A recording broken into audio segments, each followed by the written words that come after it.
vous remercier de votre présence. Conformément aux articles du Code général des collectivités territoriales, le Conseil municipal est réuni dans les formes légales. Et conformément à ces articles, je vais déclarer la séance ouverte. Je vais vous proposer de désigner pour nos travaux une secrétaire de séance et je propose que Mme Sanfarani soit désignée. Par qu'il y ait des objections, il n'y en a pas. Donc je vais demander à Mme Sanfarani si vous voulez bien procéder à l'appel. Merci, Monsieur le maire. Bonsoir à tous. Martial Alvarez, Frédéric Rougon, Sandrine Ouidji, Philippe Kézergue, Cécile Dupont, Ali Adeslam, procuration à Najette Piller, Muriel Pérez, procuration à Marie-Françoise Brassini, Jean-Paul Gué, absent, procuration à Philippe Kézergue, Najette Piller, Aline Sanfarani, Marie-Françoise Brassini, présente. Laurent Bonfils, absent, procuration à Aline Sanfarani, Maria Dolores Parodi, absente, procuration à Marc Minoretti, Jérôme Bernard, présent. Céline Schaffer, absente, procuration à Marilyn Oxizoglou, Stéphane Navarro, absent, procuration à Frédéric Rougon, Cicétane, Sonia Grache, Marc Minoretti, Marilyn Oxizoglou, Joanne Bergenot, Philippe Fantesini, Roland Monturli, Pierre Sperta, absent, procuration à Paulette Panichi, Georgette Taffignon, Jean-Marc Charrier, Anis Tamathiou, Alain Cavassila, absent, procuration à Jean-Marc Charrier et Paulette Panichi. Très bien, merci Madame Sanfarani. Donc merci d'avoir répondu quand même assez nombreux à cette invitation pour ce conseil municipal, un petit peu dans un cadre exceptionnel parce que nous devions, suite à nos précédents travaux, reprendre pour qu'on puisse, on va dire, discuter d'un document qui est bien important dans la révision de notre poste, qui vaudra révision du PLU, et que le PADD et en tout cas les débats en conseil municipal de ce document méritaient que nous puissions avoir eu la clarté au niveau du débat, en tout cas que chaque élu soit en possession des éléments pour qu'on puisse débattre de manière conforme, et que c'est la principale raison qui a motivé mon souhait de reconvoquer une séance rapidement de ce conseil municipal. Comme vous avez pu le voir en découvrant l'ordre du jour, nous avons profité pour enrôler des délibérations qui étaient sur le coude, et plutôt que d'attendre le prochain conseil municipal, d'également aussi les intégrer à nos travaux. Donc merci beaucoup. Donc il n'y aura pas de vote du procès verbal puisque ces deux dates de conseil étant tellement rapprochées, nous n'avons pas eu le temps matériel de les établir. En revanche, nous avons fait parvenir quand même les décisions prises dans ce laps de temps et je vous demande s'il y a des questions pour ces diverses décisions. Il n'y en a pas. Donc je vous propose d'examiner les questions qui sont inscrites à l'ordre du jour. Alors, on va démarrer, si vous le voulez bien, par le premier rapport qui concerne la modification du périmètre de l'arrondissement. Mes chers collègues, comme vous avez pu le voir dans la rédaction de cette délibération par courrier du 5 septembre dernier, Monsieur le préfet de département de région, Stéphane Bouillon, nous informe que Monsieur le ministre de l'Intérieur a prescrit une démarche visant à mieux adapter l'action et l'organisation de l'État aux besoins des acteurs locaux et aux évolutions récentes. À cet effet, il est prévu que les sous-préfectures, échelons de proximité précieux, voient certaines de leurs missions renforcées, comme notamment la gestion locale des crises, l'ingénierie au service des élus et des entreprises, ou bien encore le suivi renforcé du volet cohésion sociale. S'agissant du périmètre des arrondissements, cette démarche n'entraîne aucune remise en cause de l'existence des 3 sous-préfectures du département. Elle vise au contraire à les ancrer au maximum dans leur territoire et leur environnement, en se fondant d'une part sur le renforcement de la cohérence des arrondissements et des intercommunalités, et en particulier la métropole Aix-Marseille-Provence, d'une part, et d'autre part sur la nécessité de mieux prendre en compte la continuité économique des territoires. Les réflexions sur le projet territorial de l'État ont fait l'objet d'une concertation, notamment à l'occasion d'une réunion en préfecture le 2 mai dernier avec les parlementaires et le président de l'association des maires du département. Plusieurs hypothèses d'ajustement du périmètre des arrondissements ont été étudiées. Il est apparu que le scénario le plus pertinent était celui visant à rapprocher les limites des arrondissements et celles de la métropole, tout en leur préservant l'équilibre actuel. Pour ce qui concerne Port-Saint-Louis-du-Rhône, celle-ci passerait de l'arrondissement d'Arles à celui d'Istres. Cette proposition de modification a été validée par Monsieur le ministre de l'Intérieur. Cette modification entrerait en vigueur à compter du 1er janvier 2017, de façon à permettre au sous-préfet d'Istres de travailler rapidement et efficacement avec la ville de Port-Saint-Louis-du-Rhône. Conformément aux dispositions de l'article L. 331-13-1 du Code général des collectivités territoriales, elle doit être soumise à l'avis préalable du conseil départemental. La réglementation ne prévoit pas de saisine du conseil municipal sur ce point. Néanmoins, j'ai moi estimé et jugé utile de recueillir votre avis sur ce sujet afin que je puisse faire retour auprès du préfet des débats que nous avons menés sur cet état de fait et pour qu'on puisse tous ensemble avoir eu l'occasion de s'exprimer. Donc je vous propose d'ouvrir le débat. La parole est donnée à Monsieur Charrier. Oui, Monsieur le maire, effectivement, vous venez de rappeler le cadre de la loi. Le conseil municipal n'est pas habilité à voter une telle décision, mais et on vous en remercie. Vous nous permettez de donner là l'expression qui est la nôtre sur cette modification. Alors, je ne vais pas faire un cours d'histoire, ça serait trop long et d'abord fastidieux. Je crois que ce qui est important, ce sont l'intérêt des Port-Saint-Louisiens et ce qu'il en retourne.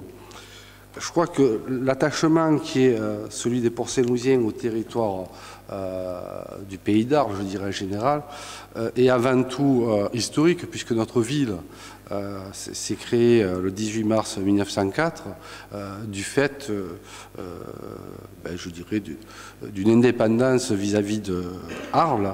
Et en tous les cas, nous avons culturellement eu beaucoup, et nous avons encore beaucoup de liens avec nos amis arlésiens.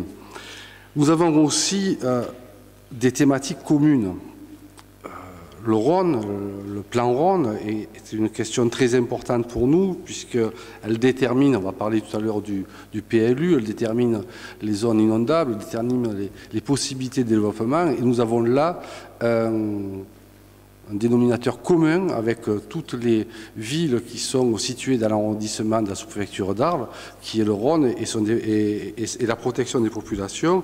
Nous avons le parc régional de Camargue, puisque le parc régional de Camargue a été créé en 2011 et avec mon ami Scavetti, nous sommes battus pour que Port-Saint-Louis-du-Rhône puisse entrer dans ce périmètre pour donner un visage nouveau à la ville, notamment en termes d'attractivité au niveau environnemental, mais aussi de débouchés économiques pour les conchyliculteurs, mytiliculteurs.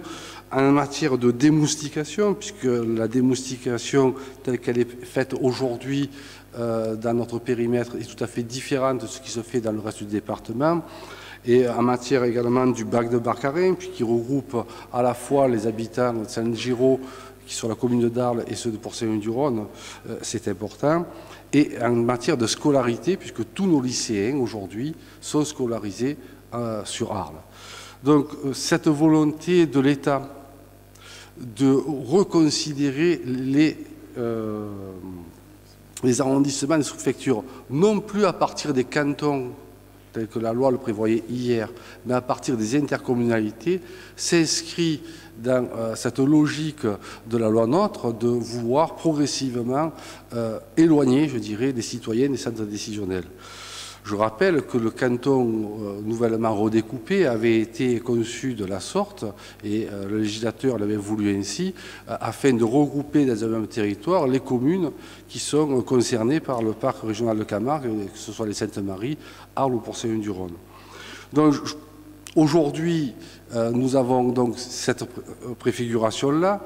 Nous avons travaillé également avec nos partenaires d'Istres et de Martigues, puisque tout ce qui est du volet emploi est tourné vers le territoire istréen. Tout ce qui est du volet de la santé, on dépend de l'hôpital de Martigues. Cela a très bien fonctionné. Nous avons travaillé avec le réseau de sciences maternelles, avec nos amis arlésiens et de Tarascon, et ça fonctionne encore. C'est dire la possibilité, telle que nous en sommes aujourd'hui, de pouvoir s'ouvrir aux autres. J'ai toujours, et nous avons toujours eu comme volonté de faire de Port-Saint-Louis-du-Rhône un trait d'union entre deux territoires. Le territoire du golfe de Fos, avec d'un côté développement économique et industriel, et le territoire du Pays d'Arles, avec le développement agricole et environnemental que l'on connaît. Et je crois que la particularité de notre commune, c'est d'être assis sur deux cultures qui sont à la fois celles de la zone industrielle ou portuaire, mais aussi celles liées au pays d'Arles.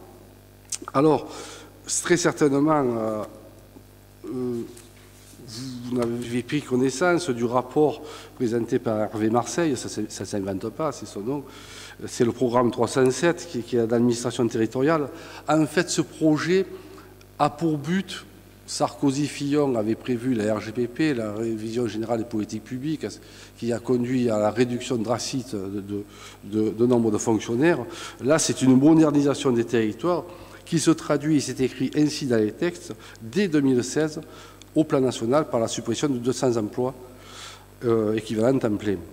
Et progressivement, avec des missions qui vont être dématérialisées de la part des sous-préfectures. Et donc, demain, comme maintenant c'est de coutume dans beaucoup de services publics, malheureusement, on dématérialise et on déshumanise le service public, puisque en fonction, si vous voulez une carte grise, il faudra appuyer sur la touche 1, une carte d'identité sur la touche 2. Mais en tous les cas, je crois qu'aujourd'hui, ce n'est pas ainsi que les citoyens attendent du service public. Ensuite, très certainement, vous avez dû le vérifier comme moi, la sous-préfecture d'Arles aujourd'hui, c'est 202 919 habitants. Donc la sous-préfecture répond à 202 919 habitants. La sous-préfecture d'Istres, telle que le propose aujourd'hui le ministre, c'est 324 442 habitants. Comment imaginer une meilleure réponse aux besoins des populations avec 120 000 habitants de plus à la sous-préfecture d'Istres que ce que nous avons aujourd'hui? Donc c'est la raison pour laquelle nous ne sommes pas favorables à ce regroupement vis-à-vis de la sous-préfecture d'Istres. J'avais longtemps été interpellé par le préfet pour savoir, très certainement que Philippe Kézergue également a dû avoir cette interpellation, pour savoir si on voulait être rattaché à la sous-préfecture d'Istres. La configuration telle qu'elle est aujourd'hui nous permet de bien fonctionner, de fonctionner aussi bien avec nos amis du territoire Istres-Martigues qu'avec nos amis du territoire d'Arles, et en tous les cas, permet de répondre aux besoins des populations. C'est la raison pour laquelle nous ne nous inscrivons pas dans cette logique de rationaliser les services de l'État au travers des sous-préfectures. Alors donc, ce n'est qu'un avis, il comptera pour ce qu'il comptera. Je pense que vous le traduirez auprès de la présidente du conseil départemental et du préfet, mais en tous les cas, nous ne sommes pas favorables du tout à ce rattachement-là. Autre sujet important, et je terminerai par ça, nous avons une problématique aussi commune avec nos amis arlésiens. Ça peut paraître anecdotique, mais on avait fait un travail remarquable. C'est la raison pour laquelle, entre autres, on avait construit le plan communal de sauvegarde, c'est la question des cabanons. Les Port-Saint-Louisiens sont attachés aux cabanons. Il y a aujourd'hui des cabanons sur les deux rives du Rhône. Nous avions travaillé avec le sous-préfet d'Arles à des possibilités pour pouvoir, je ouvre des guillemets, pérenniser l'état existant. Est-ce que demain, on aura la même garantie avec les services de la sous-préfecture d'Istres qui ne sont pas concernés pour les mêmes raisons à ces problématiques-là? Voilà, en quelques mots, les raisons de notre désaccord. Merci, M. Charrier. D'autres interventions? Il n'y en a pas. Donc, rapidement, le processus de modernisation des préfectures, les suppressions d'emplois, ça n'a rien à voir là. Donc, je veux dire, on ne peut pas, on va dire, ça c'est un problème général. Le fait que la modernisation des services publics souhaités par l'État, peu importe les gouvernements d'ailleurs, qui vise à renforcer l'utilisation du numérique, faciliter par ce biais-là la dématérialisation et l'accès aux documents, créer des suppressions d'emplois, ça je l'entends, c'est un problème général qui n'est pas que spécifique au fait qu'on va changer d'arrondissement. Cependant, je m'adjoins aussi à cette inquiétude, doublée, si je peux me permettre, aussi de la nécessité de ne pas voir dans le numérique une solution immédiate, mais aussi d'imaginer qu'il reste quand même des gens et une véritable fracture avec le numérique où les personnes âgées ou des gens qui ne sont pas en capacité d'accéder auront besoin aussi de services spécialisés avant de passer, on va dire, à la dématérialisation ou en tout cas à la récupération d'actes administratifs auprès des services préfectoraux. Cependant, je fais partie de cette génération qui pense que bon, c'est une réelle avancée pour la modernité et l'efficacité des démarches. Mais je crois qu'elle doit se passer à douceur et dans le respect aussi, comme vous l'avez précisé, des postes et des emplois en passe. Pour vous faire une confidence, d'ailleurs, toutes les préfectures y sont confrontées, mais ce n'est pas pour autant que les agents des préfectures vont être licenciés, ils vont être réaffectés dans les autres services. Et ça, c'est de partout. Ce n'est pas sur le débat de la modification du périmètre de l'arrondissement qui va voir la commune de Port-Saint-Louis rejoindre l'arrondissement préfectoral d'Istres. Il y a beaucoup de choses dans votre intervention que nous partageons. Et bien entendu que nous aussi, élus de la majorité, nous avons comme vous une attache particulière parce qu'elle est réellement profonde, elle est culturelle et le plus que l'on peut mettre en avant, et en tout cas là où on se rejoint, c'est que le Rhône est un véritable lien avec le pays d'Arles.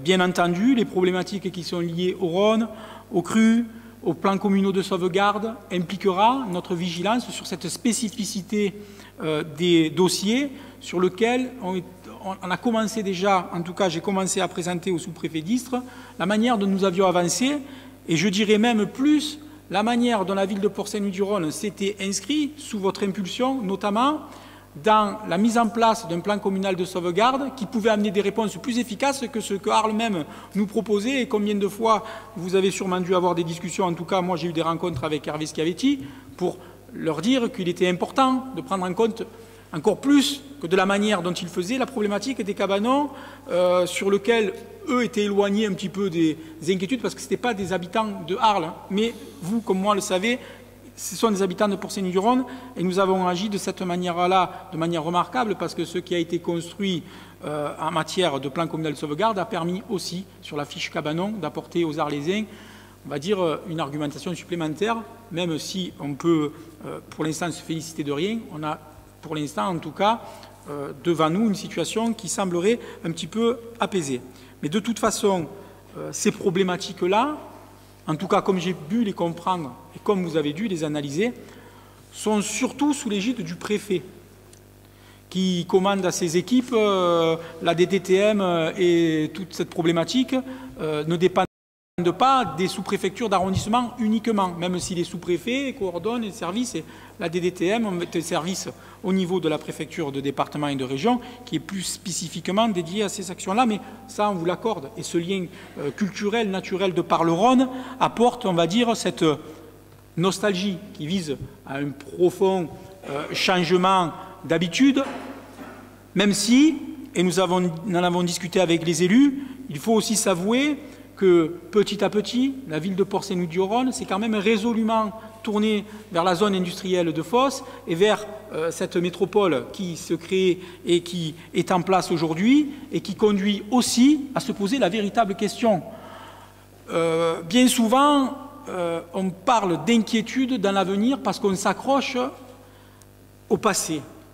Le passé est une des bases essentielles pour se construire dans l'avenir, Monsieur Charrier. Mais moi, jeune Port-Saint-Louisien de 40, je ne dis pas mon âge exact parce que je commence un peu à vieillir, d'un peu plus de 40 ans, je constate quand même que les choix régressistes du passé nous ont exclus pendant un moment du développement économique qui nous tendait les bras avec la création du SAN et a placé la commune sur une difficulté et on a pédalé pendant longtemps avant de venir récupérer la richesse qui s'ouvrait à nous. Oui, je vous livre le sentiment, qui fait qu'aujourd'hui, en tout cas, les élus de la majorité n'ont pas envie, et c'est pour ça que quand on débat un peu sur la métropole et qu'on débat sur les spécificités du territoire, pour des raisons essentiellement culturelles, perdre cette idée du développement économique. Parce que le développement économique, Monsieur Charrier, il se passe où?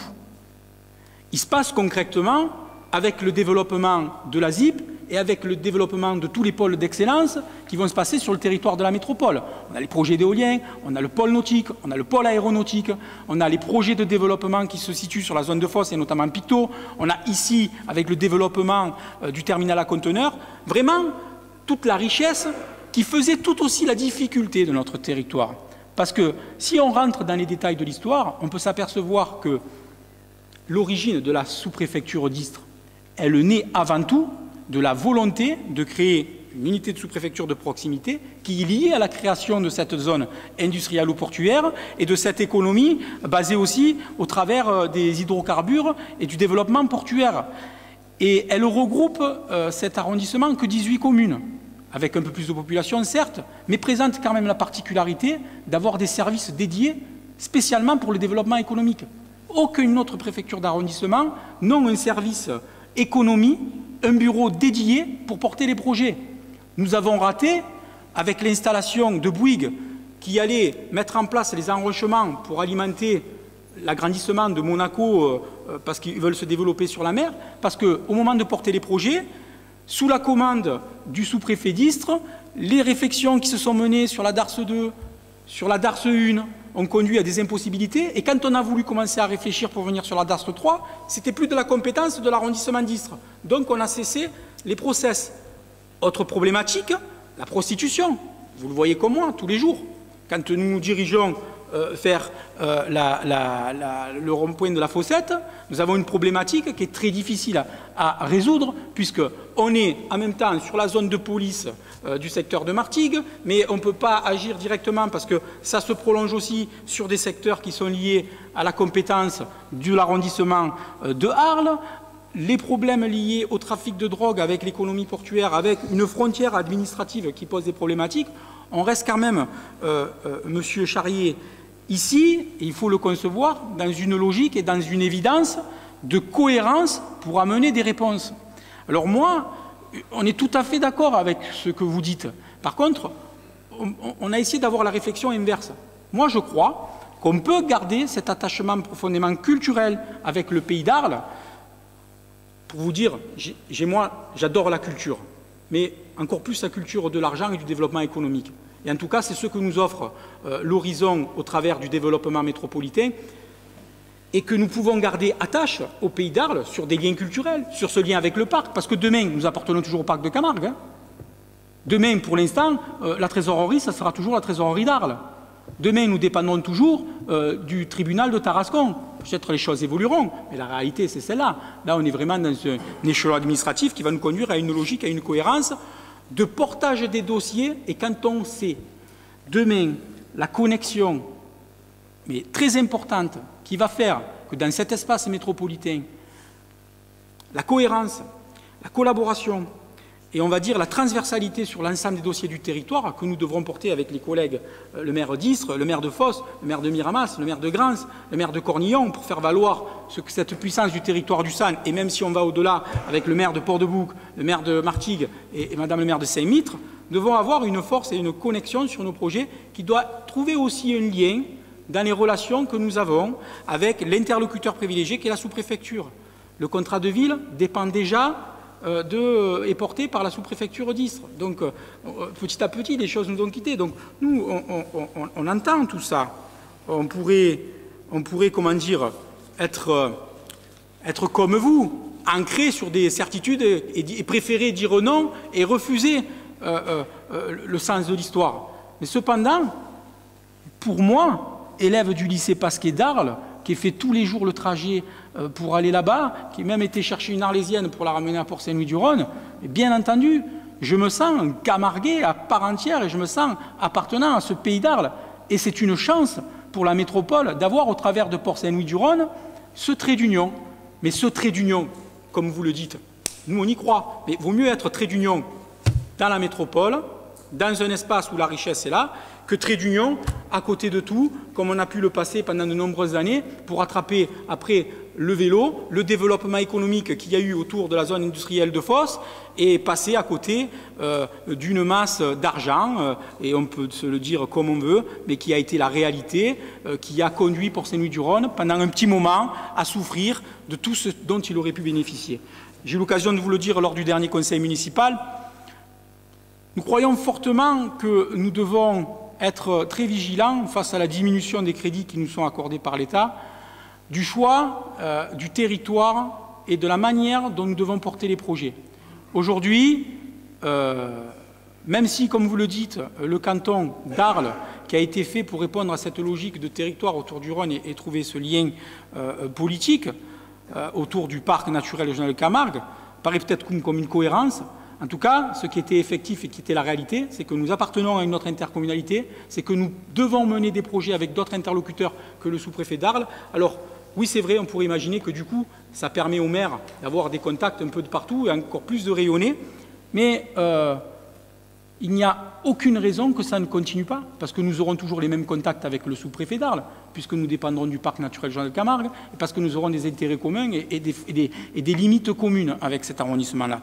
Donc moi je crois, M. Charrier, contrairement à la position que vous prenez, qui est assez radicale, que vous devriez vous reposer 2 fois la question et de quand même vous dire que des manières de préserver ce qui est important pour les administrés, je pense notamment à ceux que nous avons su créer avec la sous-préfecture d'Arles par rapport à la constitution des dossiers de logement, par rapport à tout ce travail qui avait été fait, et vous-même, vous aviez avec le sous-préfet Castoldi d'excellentes relations, il m'en a fait l'écho, elles ont continué, peu importe les sous-préfets, parce que comme les maires, ils passent, et puis c'est bien normal, mais les liens étaient forts. Nous saurons les créer avec la sous-préfecture d'Istres également, et ils seront plus en phase et plus directement relayés auprès des autorités de la strate au-dessus, pour avoir une écoute et une lisibilité. Donc en tout cas, voilà pourquoi, en ayant reçu le sous-préfet d'Istres, nous avons pu vérifier que la sous-préfecture d'Istres était spécialement dédiée à cet accès du développement économique, mais surtout,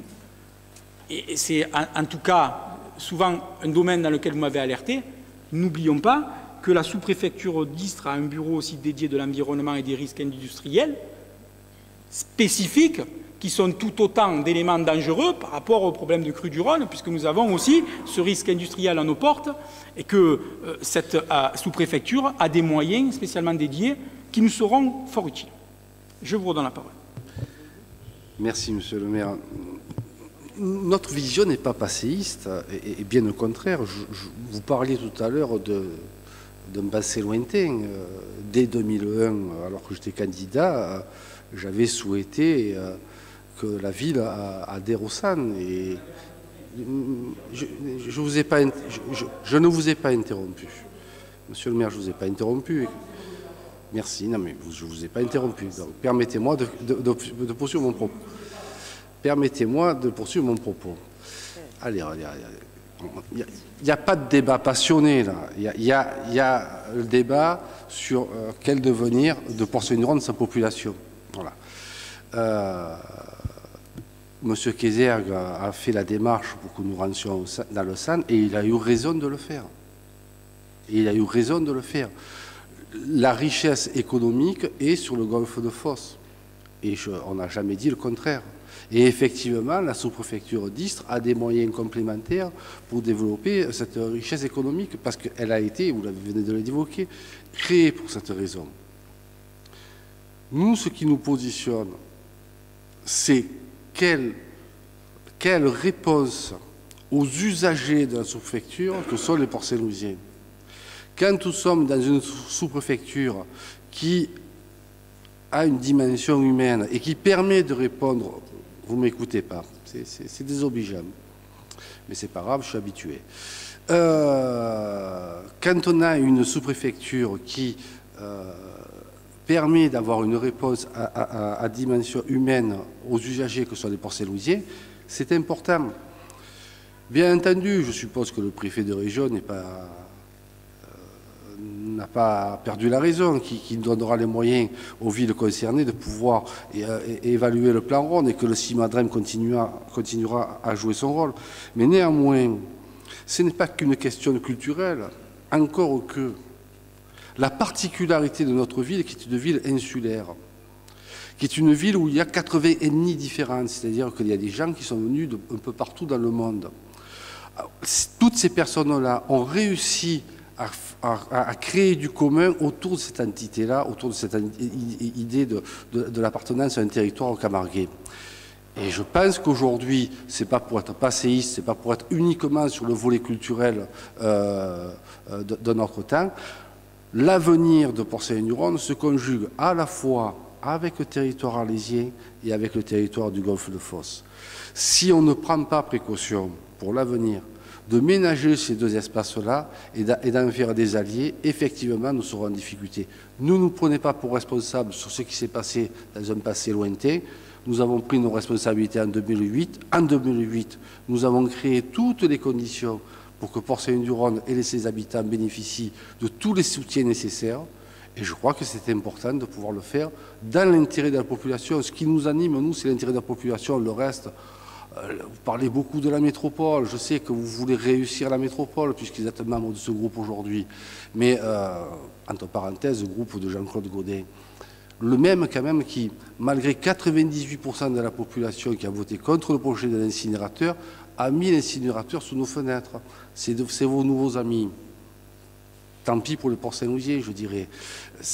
Mais je ne sais pas si vous avez vécu l'épisode de jeudi dernier. L'air sur la ville était irrespirable. Mais c'est vos choix, je les respecte, je n'ai même pas à les commenter. Moi, j'en aurais fait certainement d'autres. En tous les cas, ce qu'il y a de certain, c'est qu'il est hors de question que les Marseillais, et ça je le dis, je le redis, je le répète, les Marseillais décident du développement de notre commune. Et la crainte que j'ai, parce que vous savez très bien que nous n'étions pas favorables à la métropole, vous ne le découvrez pas aujourd'hui, la crainte que j'ai, c'est que progressivement se met en place ce puzzle où la métropole tentaculaire se met sur tout le territoire et décidera. On va parler tout à l'heure du PLU. Vous savez très bien que le plan local de l'habitat... Bon, terminez, Monsieur Charrier. Vous savez très bien, Monsieur le maire, que... C'est étonnant, parce que vous avez dit que vous laissez la parole. Je remarque. Non, mais le plan local de l'habitat, demain, sera décidé au niveau métropolitain. J'espère que les Marseillais ne décideront pas qui habitera à Port-Saint-Denis-du-Rhône. Merci. Très bien. Merci, Monsieur Charrier. À ceci près, on est comme vous, nous voulons réussir ce lien et le maintenir, mais comme je le dis, on le réussira en étant dans l'arrondissement d'Istres. Il n'y a aucune raison que nous nous coupions du Pays d'Arles sur l'axe culturel. Je dis exactement les mêmes choses que vous, sauf que vous le voyez d'un côté et de l'autre du territoire. Par contre, je ne vous plierai pas de faire passer le message au sous-préfet d'Istres, déjà, des méfiances dont vous faites face, on va dire, à la différence de service et de qualité de service offerte par la sous-préfecture d'Arles, la sous-préfecture d'Istres. Eh bien oui, vous allez dire qu'il y a une démission de service, savoir ce que vous dites, Monsieur Charrier. Donc, mes chers collègues, il faut que nous puissions clôturer le débat sur un avis. Donc je crois que finalement cet avis-là recueille au niveau de l'opposition une volonté de ne pas quitter l'arrondissement, c'est ça? Y a-t-il des abstentions? Le reste est pour. Donc merci mesdames et messieurs pour ce débat. Nous allons passer au rapport suivant. Le rapport suivant qui est rapporté par Madame Siamfarani. Il s'agit du signature du contrat de nappe de l'Accro. Donc il y a plein de considérants et d'articles, etc. Donc la nappe de l'Accro est la ressource majoritairement utilisée sur le territoire pour l'alimentation en eau potable de 300 000 habitants et des industries ainsi que des activités agricoles et artisanales. Celle-ci est fortement vulnérable tant d'un point de vue quantitatif que qualitatif. Le contrat de nappe est un engagement de tous les partenaires collectivités locales, État, Agence de l'eau, Rhône-Méditerranée-Corse, Région Provence-Alpes-Côte d'Azur, Département des Bouches-du-Rhône, Chambre d'agriculture, Association de protection des violations à l'environnement, à agir collectivement et en toute cohérence, chacun avec ses compétences. L'objectif consiste à préserver une ressource en eau suffisante pour la satisfaction des usages humains ou économiques présents sur le territoire et pour les milieux humides qui font la richesse des paysages si particuliers de l'Accro. Un processus de concertation engagé depuis 2013 a permis de bâtir le présent projet de contrat de nappe de l'Accro 2016-2021 avec tous les acteurs concernés par la nappe. Il est prévu pour une durée de 6 ans à compter de sa signature, dont 2 périodes de 3 années chacune et une révision à mi-parcours 2018 qui pourra éventuellement donner lieu à un avenant. Ce contrat est la traduction opérationnelle des objectifs stratégiques définis collectivement dans la charte d'objectifs visés ci-dessus afin de répondre aux enjeux partagés suivants. Alors, eau, aménagement, quantité, qualité, gouvernance, sensibilisation et partage de connaissances. Le programme d'action du projet de contrat compte 70 actions répondant à 18 objectifs pour un montant global de 9 200 000 €. Le suivi et l'animation du contrat de nappe seront assurés sous le contrôle du comité de nappe par le syndicat mixte de gestion de la nappe phréatique de l'Accro, SIMCRO, qui a pour mission la coordination avec l'ensemble des maîtres d'ouvrage, l'information régulière de l'ensemble des partenaires regroupés au sein du comité de nappe, l'animation si nécessaire de commissions thématiques déclinées du comité de nappe et d'autres instances de travail, telles que prévues dans certaines opérations du contrat de nappe.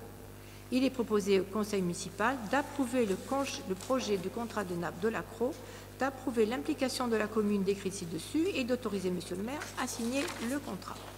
Merci Madame Cianfarani. Est-ce qu'il y a des interventions sur ce rapport? Oui, monsieur le maire, nous sommes tout à fait favorables avec ce rapport, d'autant que c'est important de veiller à la qualité de l'eau que nous pouvons donner à nos administrés.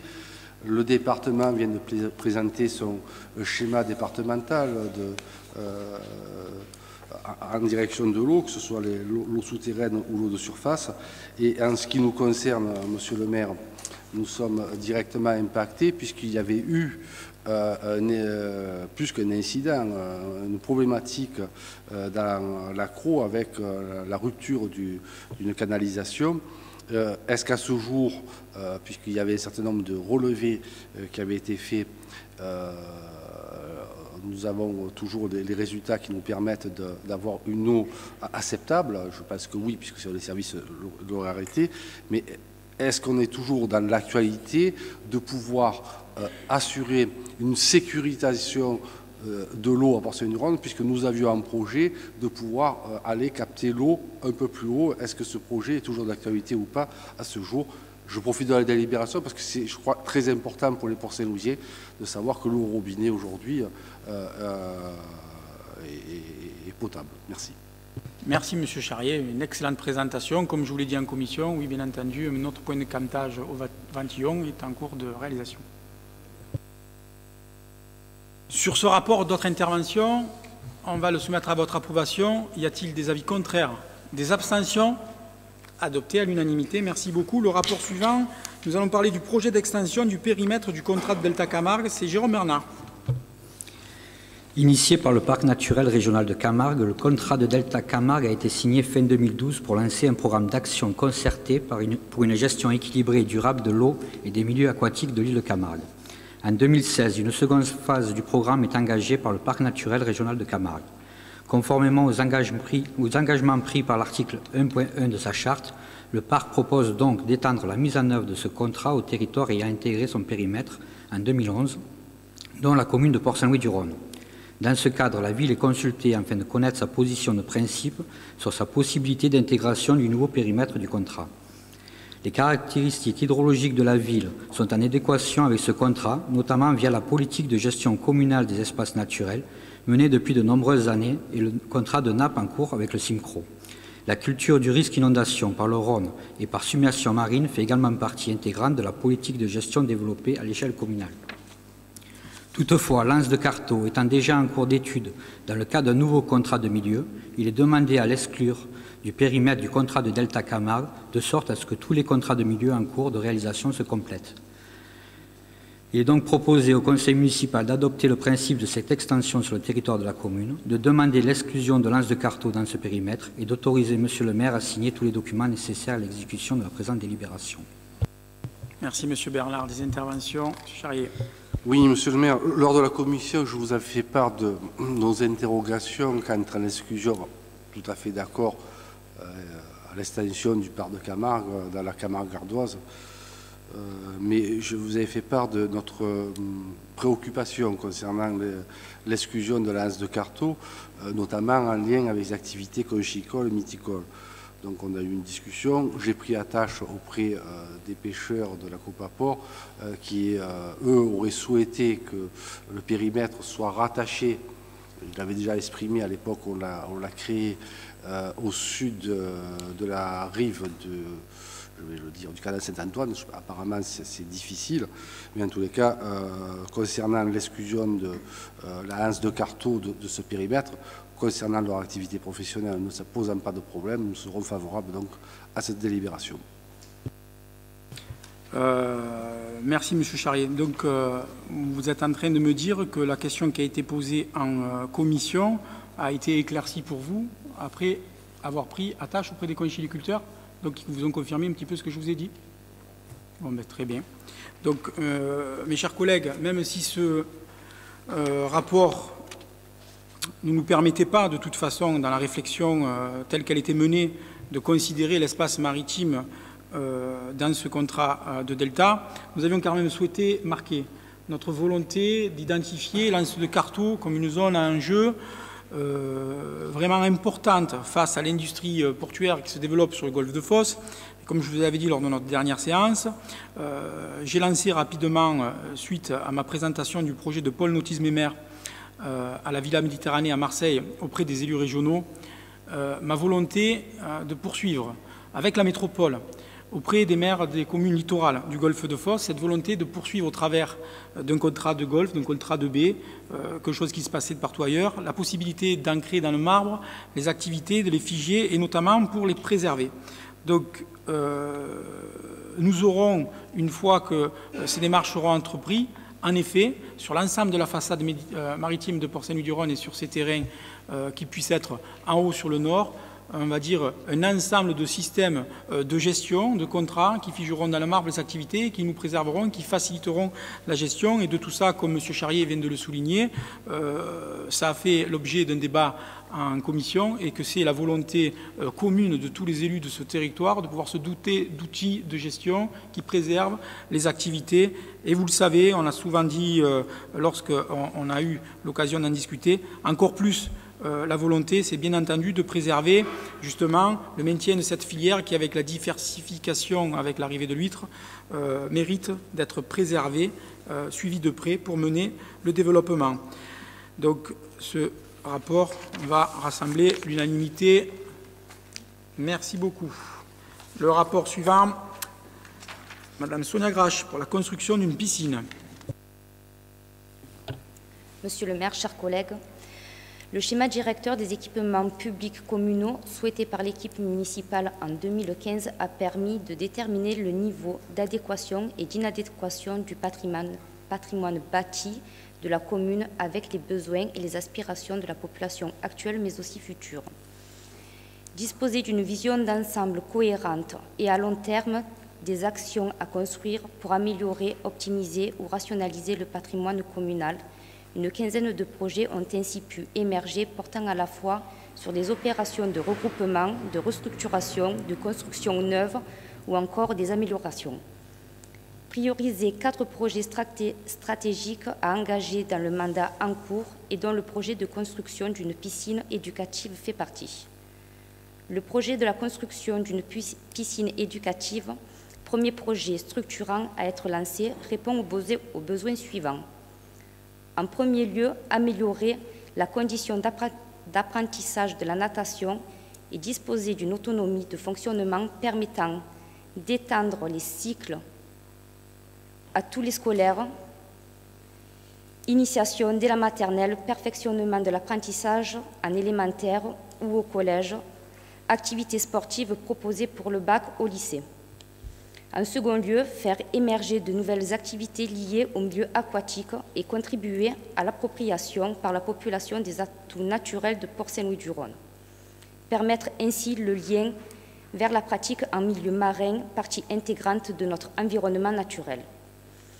En dernier lieu, créer un équipement de loisirs destiné à un large public, à la fois familial et sportif, proposant des prix attractifs, adapté à la population et limitant le coût de fonctionnement. Issue de la cohérence de la vision d'ensemble des projets structurants, cette réalisation s'inscrit dans une projection de financement maîtrisée.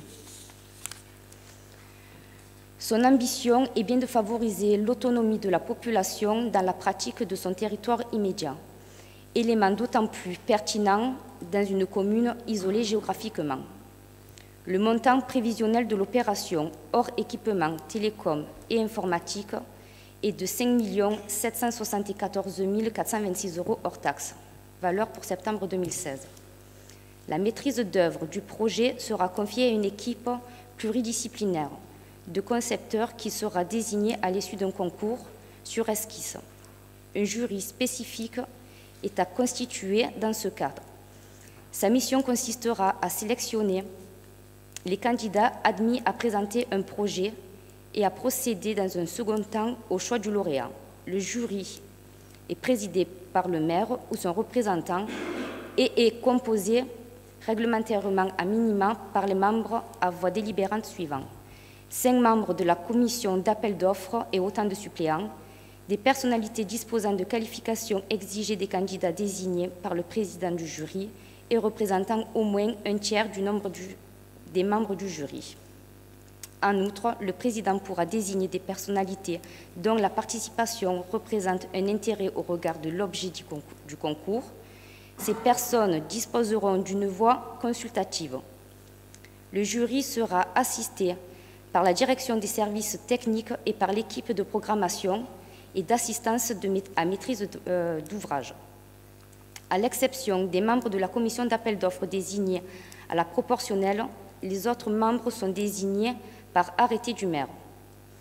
Les personnalités qualifiées, exception faite des fonctionnaires et assimilés, seront indemnisées à hauteur de 250 € hors taxe, ainsi qu'un forfait de 40 € TTC pour tout déplacement supérieur à 100 km aller-retour depuis leur lieu régulier de travail de la personne par le jury. Les candidats admis à participer au concours et remettant des prestations conformes percevront une indemnité à hauteur de 18 800 €. La rémunération du futur attributaire tiendra compte de la prime qu'il a reçue. Il est proposé au conseil municipal d'approuver le projet de la piscine éducative pour un montant prévisionnel de l'opération de 5 774 426 € hors taxe valeur à 2016, d'approuver la construction d'un jury de concours, candidature et offres intervenant sur la procédure de classement de l'équipe de maîtrise d'œuvre à laquelle sera confiée les missions de conception et du suivi de la réalisation du projet piscine éducative, d'autoriser Monsieur le maire à désigner les membres du jury non membres de la CAO, d'approuver le montant de l'indemnité de participation au jury pour les membres non fonctionnaires et non membres de la CAO, d'approuver le montant de l'indemnité de participation au concours pour les candidats non retenus ayant remis des prestations conformes, de désigner les membres du jury comme suit: les 5 membres de la commission d'appel d'offres et ou leurs suppléants,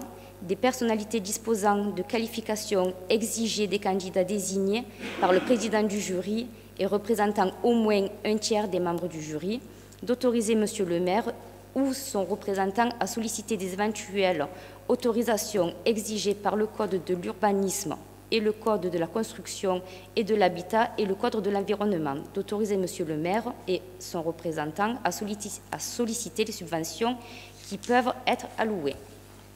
Merci Madame Grache pour cette délibération qui était un peu longue à présenter. Merci.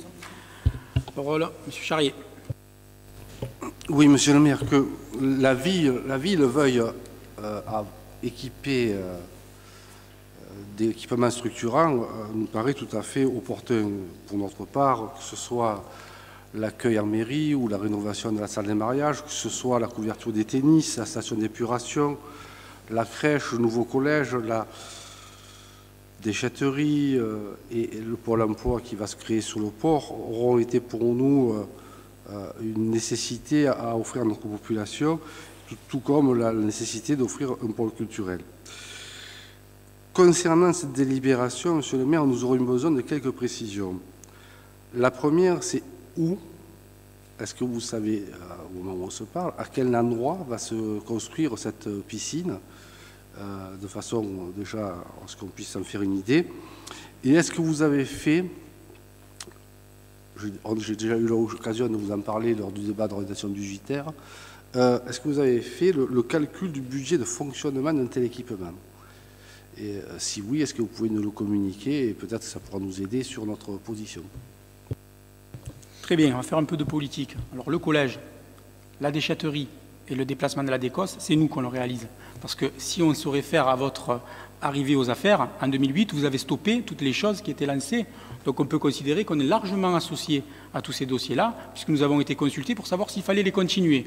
Donc nous sommes 2 à porter le projet, et pas seulement vous. Mais, comme nous l'avons eu plusieurs fois l'occasion de le faire, on se félicite des bons choix qui ont été les vôtres pour la collectivité, et d'ailleurs pour ça que nous les avons continués. Donc on a une félicitation commune. Donc n'essayons pas de que s'approprier les choses qui ne sont pas notre fait. Tout un tas de choses que nous avons reconnues comme fortement aussi agréables et utiles, sur lesquelles on peut parler du pôle petite enfance, qui est une réalisation qui est finalement tout à fait on va dire, qui s'inscrivait vraiment dans une vision qui était juste. En effet, comme vous le précisez, s'inscrire dans la volonté de réaliser des équipements structurants pour une collectivité, c'est toujours quelque chose dont on peut s'enorgueillir. Et d'ailleurs, nous allons bien voir pendant l'espace de ce mandat combien nous avons, dans la manière dont nous menons notre politique de gestion, dégagé les marges de manœuvre pour porter non seulement la piscine, mais de nombreux autres équipements qui vont rapidement voir le jour, comme nous nous y étions engagés lors de la campagne municipale et comme nous avons rapidement, vous l'avez vu, lancé une étude qui met en cohérence tout ça. Parce que ce qui nous importe, et vous n'allez pas, on va dire, trembler quand vous savez que l'adjoint aux finances de la ville de Port-Saint-Louis-du-Rhône porte le nom de Philippe Kézergue, celui que vous avez défini comme le serreur de boulons, un pêcheur de tournée en rond, qui fait que nous avons une vision, et c'est écrit dans la délibération, mais alors, tout à fait sereine, dans la manière dont nous conduisons la collectivité, pour dégager les marges de manœuvre nécessaires, pour assurer le fonctionnement d'une piscine. Et donc, si à un moment donné, vous pouvez estimer que nous sommes, nous, assez inconscients pour ne pas avoir étudié le coût de fonctionnement avant de lancer une réalisation, alors que ceux qui ont fait une gestion d'emploi massif dans la collectivité, de municipalisation intense pour donner, on va dire, un gros coup de fouet et un gros coup de, comment dire, de mal à l'aise pour que la collectivité puisse avoir des marges de manœuvre nécessaires, nous l'avons entendu, ça a été le choix de la majorité en place, même si nous ne l'avons pas accepté, ça a été le choix qui a été décidé sur une majorité qui avait la gestion, et nous l'assumons et nous continuerons à l'assumer. Alors on peut partager le fait que ça renforce le service public. Moi, à mon goût, c'est vrai que le service était quand même rendu, qu'il soit public ou pas, il est rendu. Cependant, eh c'est quand même une réalité. Cependant, rentrer dans le débat qui pourrait amener à faire croire que parce que les frais de fonctionnement seraient, on va dire, impossibles, vous conduirez à vous opposer à ce projet, un petit peu comme vous avez pu le faire en menant une campagne municipale, en mentant aux Port-Saint-Louisiens en disant que vous allez vous assurer de la construction de cette piscine, pour rapidement laisser tomber le projet, en affichant aux Port-Saint-Louisiens la facture, en disant mais comment nous allons payer plus de 700 000 € à l'année de fonctionnement. Ce qu'on s'aperçoit, c'est que le rythme de vie de la collectivité a augmenté de cette intensité-là. Donc à l'époque, on ne peut pas targuer la municipalité en place d'avoir imaginé le projet et de ne pas pouvoir l'assumer. Le projet était financé, il était assumable en l'état de la gestion. Donc on ne peut pas le reprocher. C'est vous qui avez souhaité arrêter ce projet. C'est votre choix et je le respecte.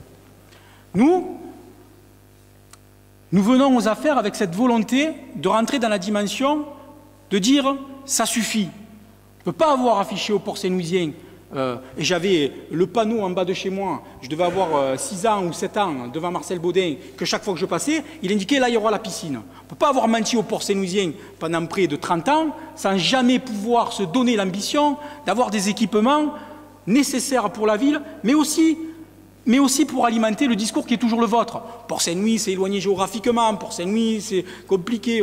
Alors, oui, on partage ce constat-là. Donnons-nous l'ambition de doter la ville de véritables équipements qui répondent aux intérêts de nos enfants. Le droit de l'apprendre à nager, surtout quand on est à proximité de la mer, à proximité du fleuve, c'est plus qu'une nécessité, c'est une obligation pour les élus. Et nous, qu'est-ce que nous faisons? Nous envoyons depuis des années dans des bus nos enfants apprendre à nager à Fos ou à Istres.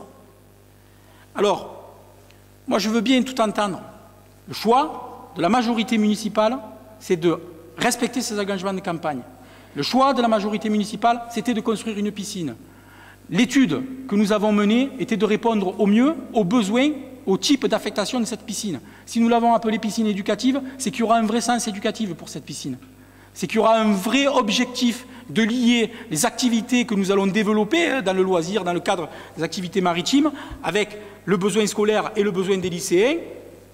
Mais bien sûr, nous ne fermerons pas la porte aussi à une dimension de loisirs pour pouvoir permettre aux activités qui pourraient se développer, bébés nageurs, aquagym et tout ce qu'on peut imaginer dans ce type de structure, se développer. Un vrai service de plus pour les Port-Saint-Louisiens. Donc c'est notre souhait. Nous l'avons situé dans notre volonté de pouvoir renforcer la zone qui était originalement dédiée à cet espace que nous aurions pu, on va dire, imaginé comme centralisé pour les équipements sportifs. Nous avons la chance de voir bientôt aboutir le chantier du nouveau collège qui va inclure un gymnase et un plateau sportif que nous pourrons mutualiser au service de nos associations.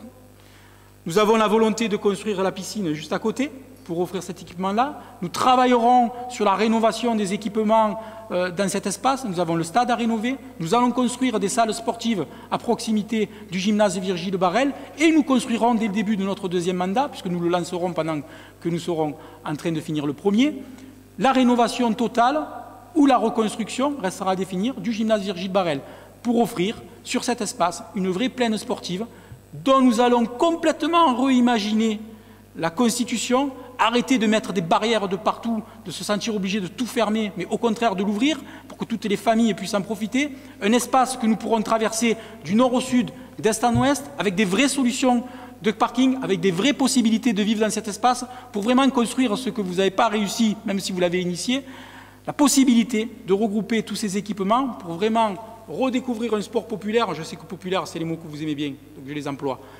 La véritable ouverture au sport populaire. D'ailleurs, entre parenthèses, j'espère que vous aurez noté la redoutable efficacité avec laquelle nous avons réorganisé le service des sports et que nous avons pu mener la vraie construction d'une véritable école municipale des sports avec une vraie proposition et que nous sommes passés d'une école municipale des sports qui, pêcheurs, pouvait accueillir difficilement 12 enfants et qu'aujourd'hui nous sommes dans la capacité d'en accueillir 250. Alors, moi, Monsieur Charrier, je veux tout entendre et je comprends que vous n'êtes pas pour la construction d'une piscine quand vous avez fait le choix de ne pas la construire. Mais nous nous félicitons de savoir que nous allons trouver là, au travers du projet de l'engagement qui est le nôtre, une vraie réponse et une vraie attente qui satisferont l'ensemble des familles port-saint-louisiennes, parce que c'est bien au service des administrés que nous avançons sur ces dossiers-là, et que je me félicite du travail mené par les services, du travail mené par les élus, du travail de concertation qui a été mené aussi avec nos partenaires pour pouvoir définir au mieux la destination de ce projet. Donc, une piscine sera construite à Port-Saint-Louis-du-Rhône. Nous allons, au travers de cette délibération, faciliter les process techniques pour être accompagnés pendant les jurys de savoir quel type de projet au mieux, parce qu'on n'est pas tous architectes, ou en tout cas habilités pour le faire, nous pourrons rapidement, du coup, donner des suites à ce projet. Voilà, mes chers collègues, pourquoi je vous demande de voter pour cette délibération. Des avis contraires? Des avis contraires? Mais je demande, des avis contraires? Je ne vous donne pas la parole, M. Charry. Des avis contraires? Non. J'ai le droit. Des avis contraires? Des abstentions? Attendez, Madame Samathou. Madame, prenez le micro. Oui, Madame Samathou. Non, mais c'est... Voilà, la question est claire. Nous aussi, on partage beaucoup de ce que vous venez de dire. Sauf une chose, pour l'homme cégétiste et fier de l'être, lorsque vous tenez des propos aussi graves, de dire que de prendre la décision de permettre à des employés d'avoir un réel statut, de devenir des fonctionnaires, est une erreur. Je pense que ces propos dans votre bouche sont vraiment très graves. La question, elle est simple, Monsieur le maire. Pour pouvoir se déterminer, vous savez, moi je vais jusqu'à Fosse à la piscine, je n'ai pas honte de le dire. Demain, s'il y en a une à Port-Saint-Louis, mais je serai très heureuse. Si nous n'avons pas fait le choix à un moment donné de suivre un projet lorsque nous sommes arrivés aux affaires de la ville, qui était faramineux entre nous, c'est que nous avons fait d'autres choix. Si vous voulez, on peut encore les énumérer, mais je pense que depuis 2 ans et demi, on reprend chaque fois la parole pour vous rappeler, que ce soit en matière de personnes âgées, en matière de déplacement, en matière culturelle, l'enfance, la petite enfance, enfin, et tous les projets qui ont vu le jour pendant 6 ans. Et à la lecture du document qu'on va aborder tout à l'heure, je me dis quand même ce document nous conforte dans ce que nous avons pu faire pendant ces 6 années. Aujourd'hui, la question, elle est simple. Comment la ville, comment les administrés vont-ils porter le fonctionnement de la piscine? Voilà. Est-ce qu'on a des chiffres? Est-ce que... Voilà, la question est simple. Donc j'avais bien répondu à la question. À l'époque, quand vous avez mis fin au projet de piscine, il était en état financé et finançable. C'est parce que vous avez fait d'autres choix que ça n'a pas été le cas. Voilà. Donc comme nous, aujourd'hui, on a fait d'autres choix, ça sera possible. Donc le prix, il est marqué. Qu'est-ce que vous voulez que je vous dise ? Et le fonctionnement, mais le fonctionnement qu'on rentre dedans, que je vous dise que le fonctionnement que nous a donné va être estimé entre 300 et 350 000 euros en fonction du choix de service qui sera adapté à ces piscines, ça pose quoi comme problème? Puisque de toute façon, votre seul intérêt, votre seule question, c'est de savoir si on va réussir à le financer. Je vous dis oui, on réussira à le financer, mais toujours dans notre logique. On a baissé un coup les impôts, et je vous fais un scoop ici, on rebaissera encore un coup les impôts avant la fin de mon mandat. Alors, vous voulez quoi? Qu'est-ce que vous voulez faire? Nous, on tient nos promesses, on tient nos engagements, et c'est pour ça qu'on a été élus, hein. Si vous aviez tout réussi, vous seriez à ma place, mais vous êtes à la vôtre. Alors, sur ce rapport, y a-t-il des avis contraires? Des abstentions? Adopté. Merci. Rapport suivant. Monsieur Rougon. Monsieur Rougon, je vous fais une proposition. Puisque ce débat avait été inscrit à l'ordre du jour succinctement, vous me faites une présentation rapide, d'autant plus que nous avons bien travaillé en commission. Succinctement, vous nous représentez un peu l'objectif de nos débats. Merci, Monsieur le maire. Comme vous le suggérez, effectivement, je ne vais pas rentrer dans le corps de la délibération dont chacun a pu prendre connaissance lors de la précédente séance. Je rajouterai simplement concernant ce PADD qui doit exposer clairement le projet global d'urbanisme qui résume les intentions générales de la collectivité quant à l'évolution de l'agglomération. Je préciserai également qu'il illustre la volonté de la commune de maîtriser et de définir son développement d'une manière cohérente et d'une manière durable. Et enfin, il exprime les orientations d'aménagement et de développement retenues pour les 10 années à venir, bien entendu dans le respect des règles d'urbanisme. Ce PADD se décline dans les 5 axes qui sont sur le corps de la délibération. Donc pour ne pas être plus long et en vertu de l'article 123.9 du Code de l'urbanisme, qui doit laisser la place au débat sur ces orientations-là. Sans plus tarder, je laisse la place au débat. Voilà.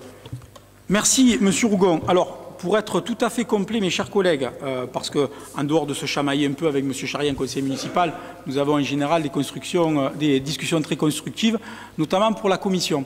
Donc, vous trouvez sur table un document qui est modifié parce que, suite aux travaux de la commission, nous avons émis le souhait et interrogé les services et le bureau d'études sur le fait que ce qui existait sur le document présenté pour les OAP, c'est-à-dire le franchissement, un autre franchissement pour le canal Saint-Louis, pour le secteur du Mazet, n'apparaissait pas. Donc, on a souhaité vérifier qu'il faille rajouter cet état de fait. Donc, comme on a eu la confirmation et un accord avec M. Charrier, nous avons donc demandé au service de procéder à la modification sur table du document. Voilà pourquoi il y a un nouveau schéma et il y a un nouveau document. Ça, c'était pour être plus complet. Donc, le débat est ouvert. Oui. Avant d'entamer le débat, je voudrais quand même vous répondre sur ce que vous avez dit tout à l'heure. Vous ne m'avez pas donné la parole, donc je vais le faire maintenant. Sur l'EMS, Monsieur Alvarez, il faut dire la vérité aux gens. Ce n'est pas vrai que ce que nous avons construit concernait que 12 enfants. C'était un dispositif beaucoup plus construit. Certainement que vous l'avez amélioré, tant mieux pour les porcelainiers et pour les enfants porcelainiers, mais ne vous empressez pas à dire des contre-vérités, ça ne vous aide en rien. Mais ceci étant dit, je ferme la parenthèse. Pour revenir sur ce document qui est important puisqu'il va déterminer les choix des aménagements de la ville pour les décennies à venir. Je dirais qu'à 90%, il est dans la philosophie qui est la nôtre du développement de ce territoire. Mais ça, j'ai déjà eu l'occasion de le dire à la précédente réunion et je ne vais pas me répéter. Nous avons eu une réunion en commission où nous avons pu aborder un certain nombre de sujets et notamment, je vous ai évoqué, et je le réévoque ce soir, à la page 25 et 26, la question de l'interface entre la ville et le port sur lequel nous avions envisagé, avec le CIMADREM entre autres, un shunt hydraulique, je vais y arriver, pour protéger la ville en cas de rupture de digue au nord de la zone urbaine. Et également, dans la continuité de ce que vous avez dit concernant la commission et donc le passage pour le désenclavement de la presqu'île du Mazet, il n'est pas matérialisé sur ce document non plus la continuité de 268 qui permettrait d'éviter aux poids lourds qui vont demain venir sur le développement économique, sur la zone du Mazet, de traverser la ville. Donc, est-ce que vous avez des réponses à ces questions? Voilà ma première question. Si vous permettez, on va faire comme ça, on va vous poser une série de questions et voilà. Merci. Donc, comme je vous l'avais dit en commission, en effet, ces questions sont très pertinentes, elles sont justes et je souhaite qu'elles apparaissent dans le débat. Je vous remercie de les poser. Donc, contrairement à la traversée du canal Saint-Louis, qui était possible de reproduire sur le document parce qu'il figure sur le projet des orientations d'aménagement et des programmations, la voie de contournement, comme le shunt hydraulique, qui fait partie intégrante, en effet, comme on peut le voir sur ce document, où on est avec ces petits triangles, là, ces petits chapeaux, là, quand on approche la zone Malebarge et quand on remonte vers le nord de la commune, c'est l'espace d'études d'interface ville-port. Donc étude qui est maintenant engagée, puisque financée par la métropole, par le port autonome, par le GPMM, pardon, et par la ville. Et ces questions-là sont ancrées, et vous avez tout à fait raison que lors du débat, mes chers collègues, on puisse, au travers de nos échanges, l'ancrer au travers du procès verbal, parce qu'il apparaît pour nous important que ce soit bien intégré, que nous sommes là dans une logique qui apparaît déjà depuis bien longtemps, et surtout pour finaliser la partie, le désenclavement du Mazet. Donc la possibilité de l'inscrire directement, ça impliquerait le fait d'avoir la maîtrise foncière des terrains, et que le faire figurer sur le schéma, ça nécessitait en conséquence de prévoir une étude et à terme une implantation précise, un emplacement réservé, alors que l'étude est en train de définir. C'est pour ça, et parce qu'on n'est pas dans ce niveau de précision, qu'on ne peut pas le projeter. Seulement, l'inquiétude qui était la nôtre, c'est surtout de ne pas passer à côté du fait que parce que ce n'est pas figé, ce n'est pas marqué, on n'en parle plus et on veut toujours avoir la possibilité que ça existe. Donc, Monsieur Charrier et chers collègues, le fait de l'avoir inscrit comme ça dans nos échanges, déjà l'encre sur l'appui du document qui va être noté, et puis surtout nous permet de continuer au travers des études engagées dans le cadre de l'interface ville-port, de savoir précisément comment ces réalisations doivent s'effectuer, être localisées pour régler toutes les problématiques foncières et autres. Voilà pour cette partie-là. Il y aura d'autres questions? Toujours à vous, alors, M. Charrier. Alors, la page 22, sur les nuisances, je ne sais pas si on m'entend. Vous écrivez « La commune de Port-Saint-Ignoran, en raison de son passé industriel, est concernée par la pollution des sols, notamment le nord du canal Saint-Louis, ainsi que 3 sites sont particulièrement touchés, et vous les citez. De mémoire, le rapport Aigrette avait évoqué d'autres sites, et notamment sur la presqu'île du Mazet. Ils n'apparaissent pas dans ce document. Voilà, pour quelles raisons? C'est ma question. Est-ce qu'il ne serait pas utile de les inscrire, puisque le rapport Aigrette les avait identifiés, je vois que le technicien, le rapport Aigrette les avait clairement identifiés, rapport Aigrette que nous avons porté par le SAD Ouest-Provence à l'époque, les avait clairement identifiés sur le territoire, ils n'apparaissent pas sur ce document. Voilà, je pose la question pourquoi.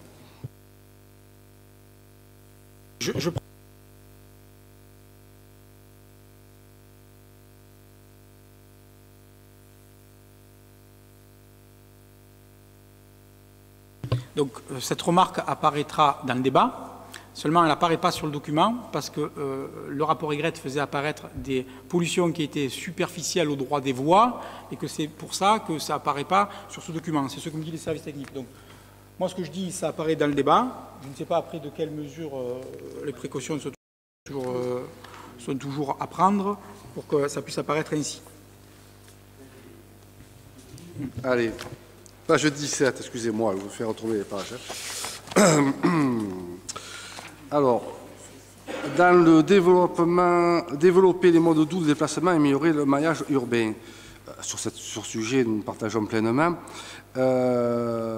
vous évoquez la ville de Port-Saint-Laurent s'est dotée d'un schéma directeur de mode doux. Est-ce qu'il y a un nouveau schéma qui a été fait entre le moment où nous l'avons réalisé et aujourd'hui? Si oui, est-ce qu'on peut en avoir les éléments? Parce que c'est toujours compliqué de... Je connais le schéma sur lequel nous avons travaillé. Si vous avez travaillé sur notre schéma, autant qu'on le connaisse. Non, il n'y a pas d'autre schéma. C'est celui-là est toujours d'actualité, le vôtre. On continue à la page 13. Alors, à la page 13, sur la question, vous parlez vous parlez entre autres de parcs photovoltaïques sur le secteur du Bois-François. Qu'est-ce qui s'est passé? De parcs photovoltaïques sur le secteur du Bois-François qui font l'objet d'études de faisabilité. Vous le mentionnez dans le document. Est-ce que vous avez pris attache auprès du parc régional de Camargue ainsi qu'auprès du syndicat des riziculteurs parce que, à ma connaissance, mais peut-être que les choses ont évolué depuis, ce type on parle bien de parc photovoltaïque. On ne parle pas de photovoltaïque couvrant des bâtiments agricoles. La couverture de bâtiments agricoles photovoltaïques dans le parc de Camargue était, je le dis au moment où nous l'avons construit, acceptée. Peut-être qu'entre-temps, je n'ai pas suivi toute l'actualité, peut-être que ça a évolué, mais en tous les cas, vous le marquez comme un enjeu. Est-ce qu'on a l'assurance que derrière, ça va suivre? Voilà, c'est tout. Monsieur Charrier, question soulevée lors de notre rencontre avec les personnes associées, notamment les représentants du parc de Camargue, notamment les représentants de la Chambre d'agriculture, sur lequel il y a eu un débat. En effet, ça apparaît comme un enjeu. L'espace sur lequel sont situés ces projets, qui est celui, l'ancien bac à sel, c'est ça, là, on est là. On est sur la voie de chemin de fer, donc à laisser supposer, en tout cas au travers du débat et de l'échange entre le parc qui affichait ces inquiétudes-là et les chambres d'agriculture, la volonté commune de laisser apparaître cette notion de photovoltaïque, mais toujours en répondant aussi à ce que nous imposera les règles d'urbanisme en termes d'aménagement autour, et tout. Mais sujet abordé lors de la rencontre avec les personnes associées. Ne voyez pas dans mes questions qu'il n'y a pas des pièges. C'est parce que nous connaissons le sujet et qu'on veut avoir des éclaircissements. Voilà, vous voyez pas toujours... Est-ce que je vous ai laissé une attitude qui... Non, il m'a semblé un instant. J'ai jamais pris autant de plaisir que ce soir. Voilà, c'est très bien. J'ai perdu du poids et je vous analyse je vous dis même que mes analyses de sang sont bonnes. Pas de cholestérol.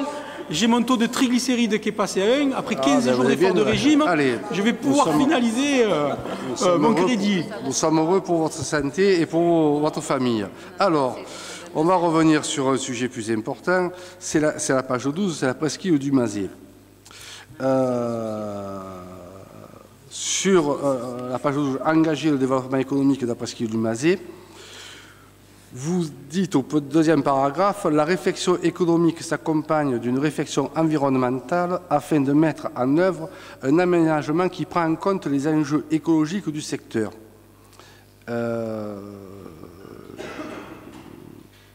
Ma question, elle est tout simple. C'est quoi les enjeux écologiques du secteur de la presqu'île du Mazet? Parce que là... Non, monsieur Kézia, c'est pas une plaisanterie. Mais je ne m'amuse pas, monsieur le président. C'est sérieux. Ah, mais voilà, merci. Laissez répondre, monsieur le maire. Merci. Donc, monsieur Charrier. Il va me répondre, monsieur le maire. Monsieur Kézia. Donc, votre question me demande s'il y a des enjeux écologiques sur la zone du Mazet, c'est ça? Sur la presqu'île du Mazet? C'est une vraie question? Alors... et puis, j'en doute pas que vous posez cette question, parce que si vous aviez vraiment porté ce projet du pôle nautisme, vous vous seriez rendu compte que la zone du Mazet, suite aux études qu'il a fallu mener pour lancer véritablement ce projet, a fait apparaître des enjeux écologiques énormes, qui nous contraignent énormément sur ce foncier. Monsieur Charrier, vous qui portiez à bout de bras ce projet de pôle nautisme et mer, nous trouvons là, malheureusement, au travers d'une question, le fait que vous n'avez pas travaillé sur ce dossier. Donc, en effet, l'étude d'impact environnemental a révélé, comme dans beaucoup d'endroits, la petite grenouille qui va bien, le petit lézard qu'il ne faut pas toucher, la magnifique fleur avec laquelle nous devrons composer. Et c'est pour ça que quand nous avons présenté notre projet d'aménagement de la zone du pôle nautisme et mer, nous avons prévu un cœur vert que nous allons au contraire enrichir d'un plan de gestion pour arrêter de laisser les choses à l'abandon, pour préserver, pour avoir un vrai projet de vie et parce que nous sommes un petit peu aussi très attachés à cette notion écologique. Je croyais que depuis ça avait évolué, moi, chez vous. Apparemment pas. Nous avons noté dans le PADD qu'il y a des enjeux écologiques forts qui sont d'ailleurs bien appuyés par l'étude et le travail que nous avons mené pour véritablement mener à terme ce projet de pôle nautisme et mer.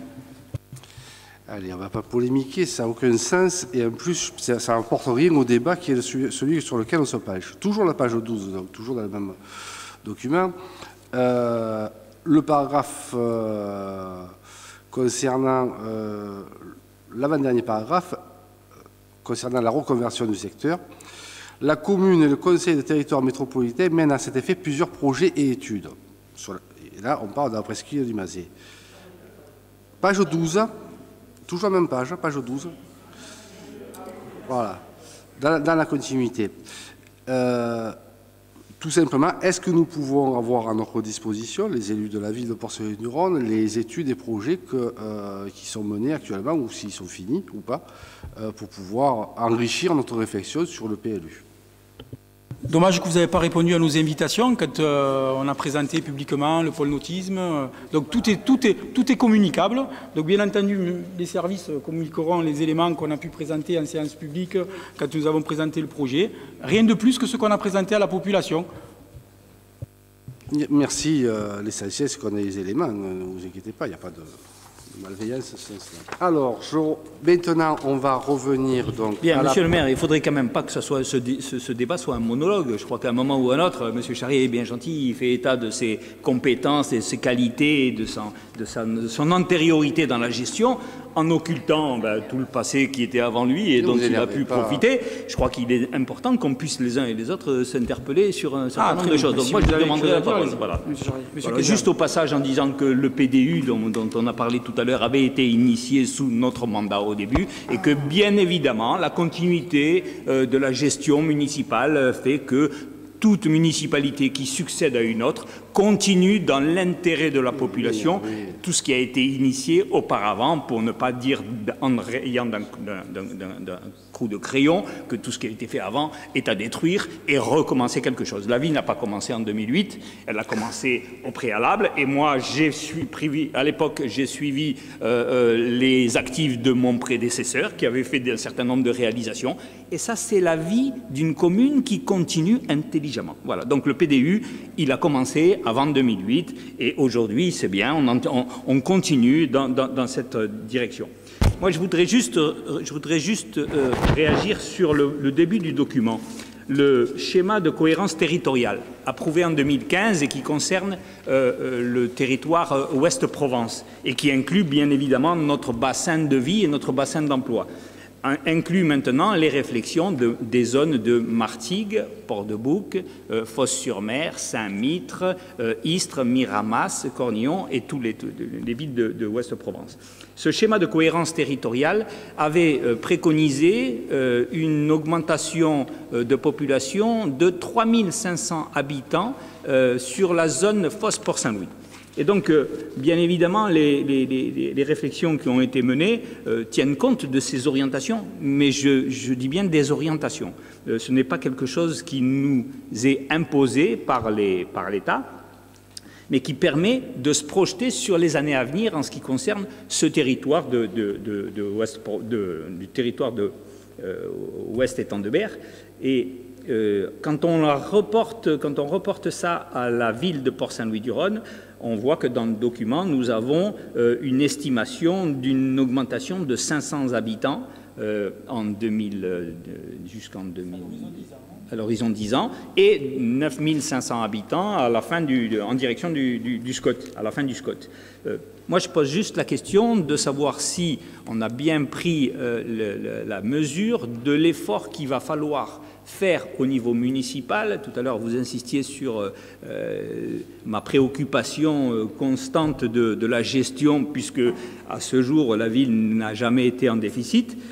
Mais quelle est la projection en termes d'infrastructure, en termes d'accompagnement de ces nouvelles populations que la ville est en capacité d'assumer? Parce que qui dit une augmentation de 500 puis 1000 habitants veut dire derrière des services qu'il nous faut créer, des infrastructures qu'il nous faut assumer. Donc voilà, ma question est, est-ce que ces estimations sont raisonnables, sont réalisables pour qu'on puisse tenir un discours qui ne soit pas simplement des effets de manche dans une projection à venir, et sachant que nous ne sommes pas en période électorale, voilà, je souhaiterais qu'on ait vraiment cette réflexion-là. La projection du SCOT, c'est à 30 ans. Donc 9500 habitants, c'est l'horizon de 30 ans. Le document qu'on a là, c'est une projection à 10 ans avec un scénario de progression de 500 habitants. Donc, grosso modo, 9000 habitants à l'horizon de ce document. Donc, dans 10 ans. Moi, je crois qu'il ne faut pas oublier dans tout ça que, bien sûr, la collectivité devra accompagner et se doter des services nécessaires, mais en termes d'infrastructure, et là, je fais appel à ma mémoire, la ville de Port-Saint-Louis-du-Rhône a connu on va dire, un pic de population qui dépassait au moins, qui était aux alentours des 10 500 habitants, je pense, dans les années 80, qui donc, à mon avis, permet de re-remplir ces objectifs assez facilement. C'est en tout cas donc, des scénarios qui sont très raisonnables dans le schéma temporel qui nous est proposé, et notamment avec on va dire, par rapport à la vision SCOT, une vision que nous avons plus approfondie et plus aboutie de la réelle capacité, de la dynamique de croissance en nombre d'habitants de la commune. Mais bon, n'oublions pas que Port-Saint-Louis-du-Rhône a dépassé ou a approché les 10 500 habitants il y a peu de temps. Monsieur Charrier. Oui, non, écoutez, je comprends très bien l'agacement de Monsieur Kézergue de m'entendre. Non, mais... Monsieur, je parle au maire, monsieur le maire, vous inquiétez pas. Monsieur Charrier, et de préciser, puisque mon premier adjoint dit que la station d'épuration, elle est prévue pour 24 000 habitants. Donc, oui, bien sûr, non, certain. Il vaut mieux construire des équipements dans l'avenir, plutôt que d'avoir à refaire les équipements au bout de 10 ans, ce serait regrettable. Juste une précision, puisque M. Kézergue vient d'évoquer le SCOT. Le SCOT est un document qui s'impose au PADD et au PLU. C'est un document qui s'impose, ce n'est pas une vue de l'esprit des services de l'État. Donc le SCOT, puisque j'ai le procès-verbal sous les yeux, là, il s'est réuni le 22 octobre à 11h 2015. Représenter la ville, Mme Sanfarani était excusée, M. Kézergue. Et dans la projection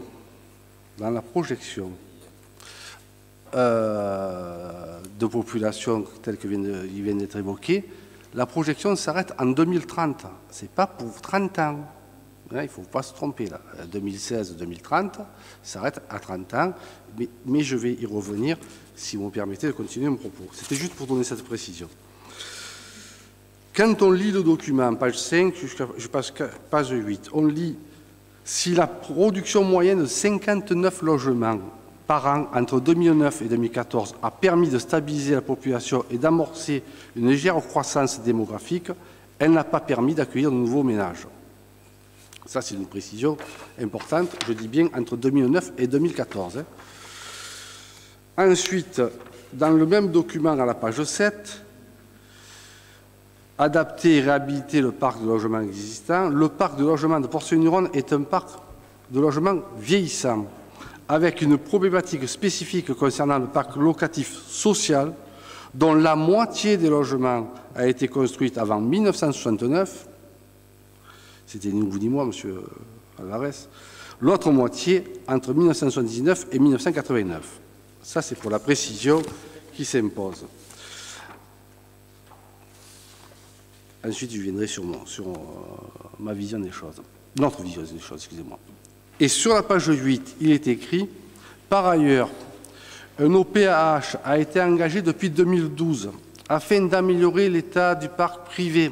Ces actions visent à résorber l'habitat insalubre et vétuste, développer une offre locative à des loyers encadrés, permettant le maintien à domicile des personnes âgées ou handicapées par l'adaptation de logements, tout en luttant contre la précarité énergétique et en mobilisant les subventions publiques de la part des différents financeurs. » Pourquoi je donne un focus particulier là-dessus? C'est que contrairement à tout ce qu'on a pu dire, entendre, écrire sur le fait que la gestion de l'équipe Charrier avait amené une population démesurée, 49 habitants dans la période donnée, que la gestion du logement conduite par M. Charrier était démesurée, elle a permis, et c'est reconnu dans ce document que vous nous présentez aujourd'hui, de stabiliser la population, de permettre un décloisonnement, c'est-à-dire que les populations, j'ai pas fini, les populations de jeunes qui vivaient en couple chez leur famille ou qui voulaient prendre leur indépendance ont pu prendre leur indépendance, et donc tout ce parcours résidentiel sur lequel nous nous sommes appuyés a permis de le développer. Toujours dans le même document, à la page 5, il est écrit « Le schéma de cohérence territoriale approuvé en 2015, celui que je vous disais tout à l'heure, fixe un objectif démographique de 0,8 à l'horizon de 2030 sur l'ensemble du territoire ouest étendebert, au vu des éléments de diagnostic rappelés ci-dessus. L'enjeu est dans un premier temps de s'inscrire, je dis bien dans un premier temps, de s'inscrire dans un objectif démographique ambitieux d'environ 9 000 habitants à l'horizon du PLU, soit un rythme de croissance de 0,4 avec près de 1100 logements supplémentaires. Nous savons très bien ce que ça veut dire, Monsieur le maire, 1100 logements supplémentaires. Je sais très bien qu'il ne va pas être construit 1100 logements supplémentaires. La question que je vous pose sur ce sujet et qui n'apparaît pas dans le texte, c'est quel type de construction? Est-ce que dans ces constructions, il est prévu la réhabilitation, enfin dans ces logements, il est prévu la réhabilitation, la rénovation de l'habitat ancien ou pas? Parce que ce n'est pas écrit là-dessus, monsieur le maire, c'est pas la peine de ricaner. Ça ne sert à rien, c'est des questions constructives que je pose. Est-ce que dans ces logements, ces 1100 logements, est-ce que c'est de l'accession, du locatif, est-ce que c'est du privé, du social? Quel type de logement et quelle politique de logement on va mener, je dis bien on va mener, vous voyez, comme je suis généreux, à Porcelaine-du-Rhône jusqu'en 2030. Parce que c'est important au regard de tous les a priori qu'on a pu avoir par rapport à la politique de logement que nous avons menée, et je regrette vraiment que certains aient pu s'adonner à ce type de discours. Je finirai en disant que dans le document, en page 6, il est écrit « Ainsi, l'offre d'habitat actuelle, et j'en prends acte, n'est pas en adéquation avec les attentes d'une partie de la population qui aspire à la maison individuelle avec jardin sans toutefois disposer des revenus suffisants pour accéder à ce type de produit, en particulier en accession. » Est-ce que dans la projection qui est celle d'aujourd'hui, vous avez pris en compte ce type de remarques? Merci. Merci, M. Charrier. Pour me souvenir de tout et pour vous faire une réponse efficace, constructive. Je ne partage pas votre analyse de la situation. Oui, nous continuons à être fortement dubitatifs et même que les documents soient inscrits comme ça et le disent comme ça. Moi, je dis depuis toujours que bien sûr vous avez permis le maintien et la stabilisation de la population, mais ce n'est pas cet objectif-là qu'il faut regarder. Moi, ce que je regarde, c'est la balance entre les arrivants et les partants et savoir le déséquilibre que ça a créé. Parce qu'on le veuille ou non, il y a le nombre de Porcelainousiens qui ont été construire leur villa à Salins-de-Giraud, il y a le nombre de Porcelainousiens qui ont été acheter leur maison à Saint-Martin-de-Crau parce qu'il n'existait pas une proposition qui répondait à leur attente. Je ne dis pas que cette proposition n'est pas arrivée, elle est arrivée par la suite avec votre projet Cœur Saint-Louis que vous avez initié et lancé pour offrir ce type de logement souhaité par une partie de nos administrés qui ne le trouvaient pas. Tant que ça se mette en place, on a quand même eu une perte de population. Je dis que cette réponse n'est pas efficace, et ce document le traduit, parce qu'il y a beaucoup de gens qui n'ont pas la capacité financière. Alors le CGT, ouvrier docker, est fier de l'être, de travailler dans le privé pour des salaires très confortables, des fois pense que le statut de la fonction publique n'offre pas toutes les garanties de qualité de rémunération, et en tout cas ne permettent pas à toutes les bourses de pouvoir acheter des terrains à ce prix-là et se construire des maisons. Ça demande un certain standing. Donc il faut répondre à ça par une autre proposition d'offre, par des petites maisons individuelles, peut-être sous une forme de locatif social, peut-être sous une forme d'accession à la propriété ou en tout cas de dispositif. Et nous disons, et c'est pour ça que nous avons stoppé ce projet de 100 logements sociaux supplémentaires sur le port, puisque ça ne répondait pas aux objectifs, en tout cas aux besoins, comme c'est précisé dans ce document, de la population. Ça n'y répondait pas. Donc nous le disons, avec près de 49% de logements sociaux, nous concentrons notre énergie dans la rénovation du parc social existant. Nous lançons un projet ambitieux en partenariat avec Erilia où va être investi près de 10 millions d'euros pour rénover la résidence des aliénés, parce que nous considérons qu'avant de se lancer dans la construction effrénée de logements, en proposant justement, vous avez vendu le fait que vous avez travaillé sur tout type de logement. Ok, je sais, certes, mais on a quand même un peu plus avancé sur le logement social, on a quand même plus avancé sur l'opportunité qui était peut-être, enfin, moins avancé en tout cas sur l'opportunité qui était peut-être de diversifier l'offre de logement. Vous ne l'avez pas fait.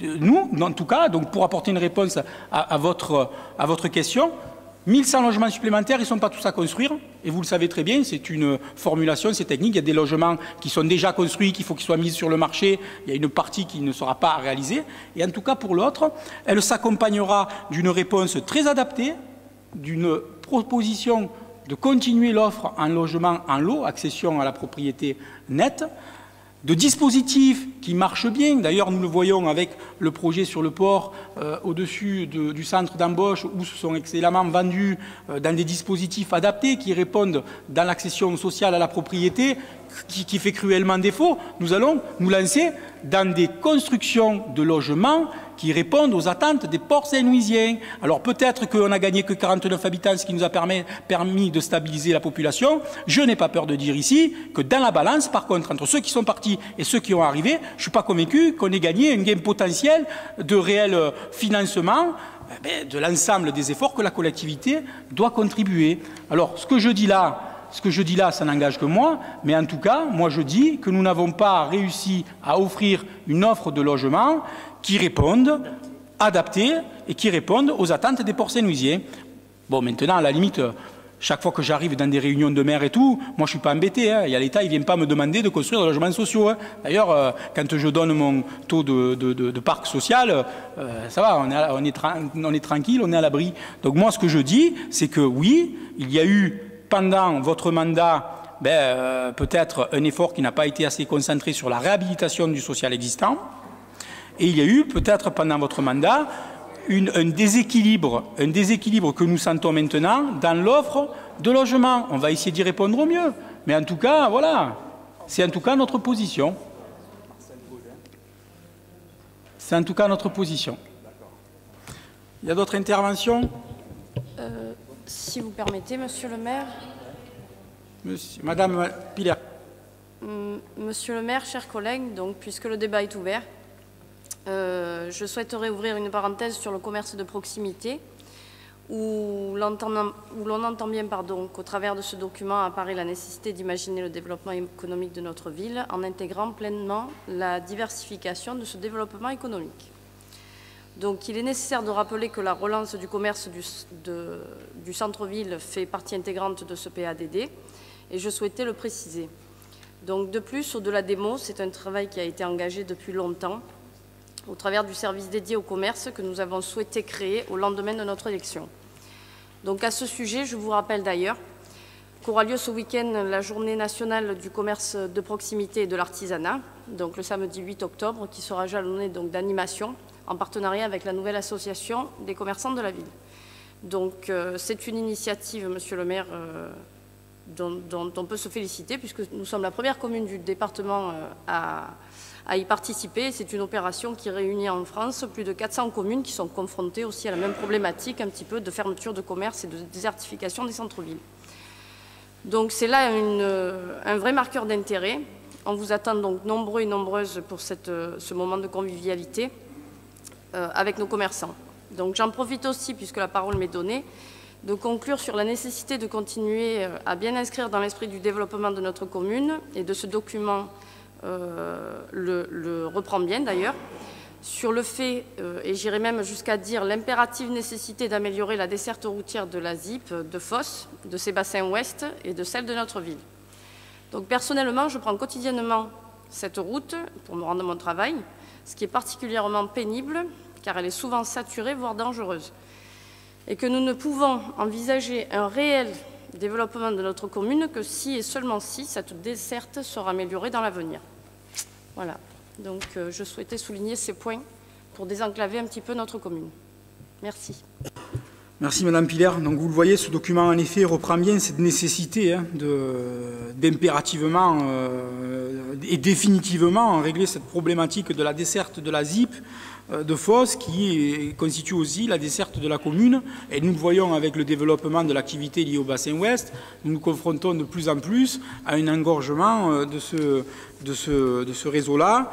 Dans le projet métropolitain, nous ne cessons de rappeler que nous avons notre rôle à jouer pour que les institutions qui n'ont pas mené à bien ces projets puissent les inscrire rapidement, alors que ce soit l'État, la région, le département, et même si nous avons avancé sur le cantonnement autoroutier de Martigues-Port-de-Bouc, et même si nous avons avancé sur la liaison Fos-Miramas, il faut impérativement aboutir sur l'amélioration du rond-point de la Fossette et la desserte, au moins 2 fois 2 voies, de la départementale de 168, comme c'est précisé. Et en effet, et ça sera bien que ça apparaisse dans le débat, nous avons souhaité créer un service dédié de managers de centre-ville pour revitaliser les commerces, pour trouver comment, dans cet axe touristique et dans cet accompagnement, nous pourrions jouer un rôle de moteur.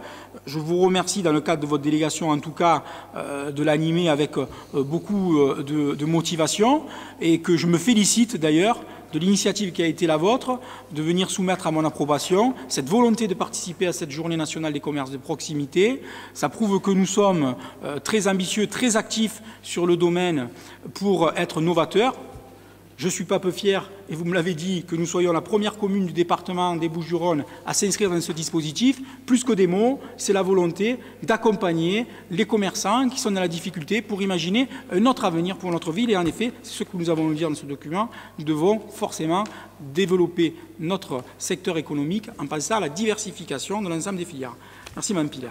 S'il y a d'autres interventions, on clôt le débat. Il n'y a pas de vote, hein. On clôt le débat. Merci beaucoup pour, du coup, ce vrai débat constructif qui nous permet de rendre une copie qui est très intéressante. Je vous remercie d'avoir participé à ces travaux. Vous souhaitez une bonne soirée et clore la séance. Merci beaucoup.